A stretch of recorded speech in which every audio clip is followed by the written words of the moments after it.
हमें तो बड़ा आश्चर्य होता है जिन साधुओं को देख करके लोग समर्पण भाव से हाथ जोड़ लेते हैं, जैन होकर के लोग उनसे मुख क्यों मोड़ लेते हैं। जैन मुनि अगर गलियों में निकल जाए, झाड़ू लगाने वाली माँ झाड़ू किनारे रख देती है, हाथ जोड़ लेती है।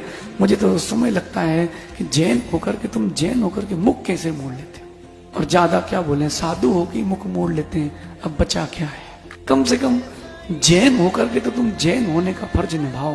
तुम्हारी वंदना करने से कोई साधु बंदनी नहीं हो जाएगा, लेकिन तुम्हारी वंदना करने से तुम्हारा बंद कम हो जाएगा। साधु को साधु की दृष्टि से देखना, और अगर साधु होके नहीं देख पाए हो तो मुझे नहीं लगता कि आपको साधु बोलने योग्य कोई हो। वो जीवित होके भी मृत के तुल्य है, जिसके अंदर धार्मिकता नहीं है। मैंने अपने जीवन में, छोटे से जीवन में बहुत बड़े अनुभव किए निर्मल जी।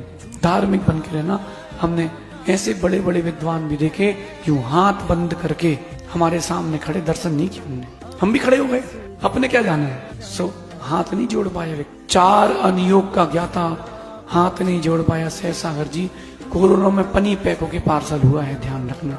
अब कोई कितने ही कह ले उपसर्ग समाधि, काय की उपसर्ग समाधि, एक उपसर्ग खत्म हुआ है। सच है, कड़वा है लेकिन सच है। आप अपने शिष्यों को शिक्षा मत देना। जब भी आपको कहीं भी पुतले का भी अगर बना हुआ दिगंबर मुनि का दिख जाए, सिर जरूर टेक लेना। निर्जरा ही होगी, निर्जरा ही होगी, बंद नहीं होगा।